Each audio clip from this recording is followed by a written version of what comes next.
let's get to the mail. This is Scott DeMore. I want to start off with from Richard Hernandez. The subject is TNA Impact. TNA Impact better than AEW. Scott DeMore is cool. I just want to add to Roy's review from last week that the Ultra Class show was incredible. I was there, and you're right. It's not the average public that attends the shows regularly. In my case, I've been a TNA fan since 2004. I have all the bootleg DVDs of Spanish audio from Conan and Moody making fun of Sting promos or a fat lady and Ron Kill. Oh, by the way, I know probably this is going to give me a yellow card, but I ran into Scott Tuckles D'Amore at the end of the show. Very nice and cool guy. Well, my question is, a yellow card voiceovers for this with Moody, Conan? What? What did you and Moody used to do? You used to do Spanish audio for TNA? We used to do Spanish commentary, right? And we were both at the company, so we would just go into business for ourselves. And right, I can only imagine people nobody else and tell road Spanish stories. I can only imagine just nobody else spoke Spanish or right, understand or gave about the show. Right. This guy, listen to what this guy would do. He had a bottle of Jack Daniels under his desk, right. and anytime something happened where he popped, he'd take a swig on the air and go, Jack. And only me and him knew what he was talking about. And then I don't know if you remember, they used to sell turkey legs there. Remember, inside the building. Yeah. And they would bring us turkey legs that we'd be eating on the air. And just whoever we didn't like got buried. Right. You know what I'm saying? Baby faces or heels, right? Right. Exactly. Yeah. Well, my question is, if this show came out great, why not take advantage of this work relationship with TNA instead of AEW? I know a lot of people complain about that TK removed wrestlers from the AAA events, but with TNA, you have wrestlers who like the Lucha Libre style and even look happy to be here and enjoy the show. I really hope you can come back to Monterrey with another AAA TNA event soon. What's the question? The question is, why not take advantage of the work relationship with TNA instead of with AEW? Like, why don't you work with TNA more?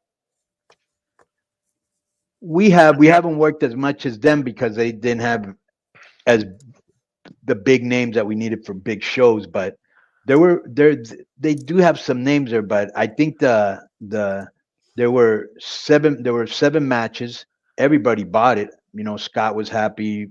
The AAA office was happy. I think we will come back to Monterey with another show. Plus, we're talking with Scott about maybe doing some shows in some Hispanic cities because it was a really good show and everybody enjoyed it all the way around. So why not do it again? Next is from S420. I got a question here, Joe. This is the subject is mailbag, and I got to think that this is somebody making up emails and trolling us because it seems like every single week we have a question about this or the beach or the beach. Yeah, right. Yeah. And literally every week now, right? It's like 5-6 weeks in a row.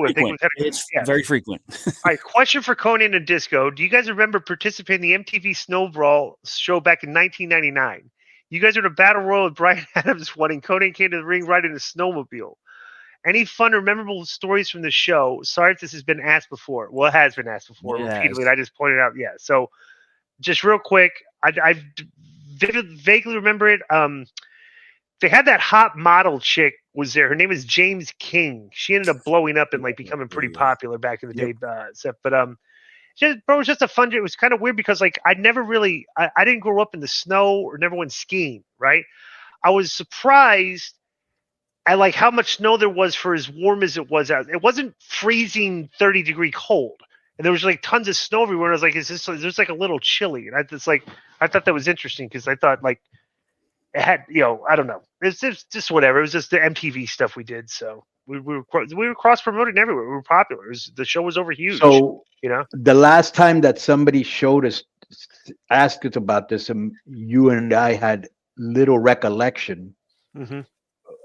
I saw it on the YouTube not too long ago, so I have a better memory now than I did back then. Right. First of all, if you remember this, I do remember. It was in Big Bear, California. Big Bear, right. That's where all the boxers trained. Right, my ears were popping going up the hill. Like Big Bear's really high up. We were really up there. Yeah. What a great entrance in a snowmobile. All right. Okay. I remember they showed the Nitro girls there. I remember this, but I saw him. Rob Zombie was there, which maybe the Rock and Roll. Yeah, he was on commentary. He was on commentary too. Yeah, he was on commentary with Jimmy Hart. I forgot who the other guy was. Zbyszko. And this, I didn't even know this till I saw it. Oh, it was Zbyszko. Mm-hmm. Stuttering John was there. Do you remember that, Disco? Mm-hmm. Yeah. I didn't until I saw him in the ring. You're Uh, right. I remember that now. Yeah. yeah. Yeah, Stuttering Post John match, was on the Howard Stern show and then on MTV with WCW in the late 90s, and now in 2023 is in a feud with Husey. So Um, that's great. that's well, horrific. he's just like you put him in a decompression chamber and he just gone lower and lower. Is there anything lower than Hughley? It's like, is it, bro? It's like the Rocky story told backwards. Yeah. Right. Right, Thank you. starts on the top of it. The first scene of Rocky's rest of he's fighting for $20 in that barn somewhere, right? This is interesting That's tremendous. because I got to go ahead. Oh no, the one thing that I loved about the show, if anybody watches on the video, do you remember what happens post match? No, Okay, so this guy wins the what's his name? One of the chronic guys. Brian Adams. Brian Adams wins the thing, right? I get on the mic, tell him, to and all that. I drop kick him, and then you get into the ring. We kind of go at it, and they start throwing snowballs at you. Do you remember that? I don't vaguely. I remember more getting thrown at me at the ICP shows. So No, but that was fun because it's snowballs. You don't see that on TV. yeah. Next one's from Robert Bailey Jr. and the subject is question about character development. Gentlemen, two-part question for Conan DI. In WCW, when you pitch ideas for your characters, you go to the head booker. You sign a middleman to develop your ideas more before getting to the booker. I ask because with AEW's voluptuous roster, I've noticed stories fizz out with no proper development or continuation. Wonder if this happened to you guys in WCW, where some great ideas never get a proper ending or were left on the cutting room floor. Finally, do you feel the AEW booking could go further with someone who works with fleshing ideas out more consistently and then reporting back to Khan for logical payoffs, or should TK be able to shoulder the load? That's warm regards from Robert Bailey Jr. Conan, you like to pitch idea. We would always go to Terry Taylor first. He was always a good middleman to take stuff. If you pop Terry Taylor, he would take it to like Eric or Kevin. And I popped Terry Taylor a few times. Like I popped Terry Taylor about convincing him to give Ernest Miller the mic.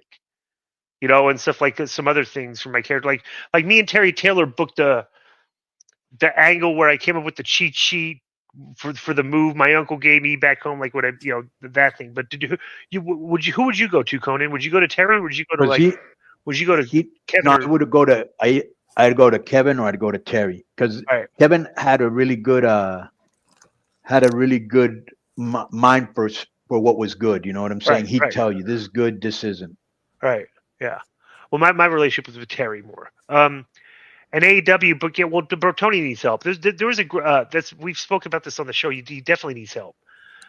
Somebody tweet. There's some guy. Who's this guy? Rosenberg. Did you see this tweet, Joe? P. Rosenberg. P. Rosenberg. He does WWE pre-shows and stuff like that. And he was a New York DJ. He made a great point on his New York DJ show. He was like, it's hysterical that that WWE, like the AEW fan base, came from like a groundswell of people that were just fed up with the WWE, right? And 4 or 5 years ago, like a lot of people were fed up with WWE. We were very frustrated having to watch these shows and talk about like they're lame and stuff, right? Right. But the thing was, this guy points out how they were, because it was just that the show was being written for one guy, Vince McMahon. He was like controlling everything, and people were just fed up with that. He says, "Let's fast forward here to AEW. The same things happen in AEW.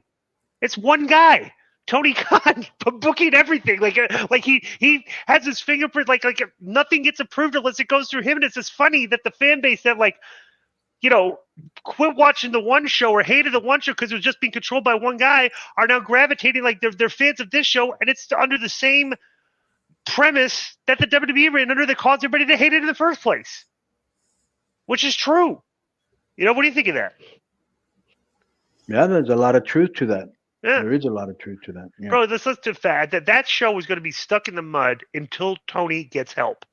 Period. He just needs help booking because there's too many flat segments, storylines that go nowhere, guys doing nothing, random guys on TV. I think that maybe he's like, it's my money. I'm going to do what I want. If it survives because I made the final decision. I didn't listen to other people that didn't give me the best advice Mm-hmm. with the best interest of the company in mind, Right.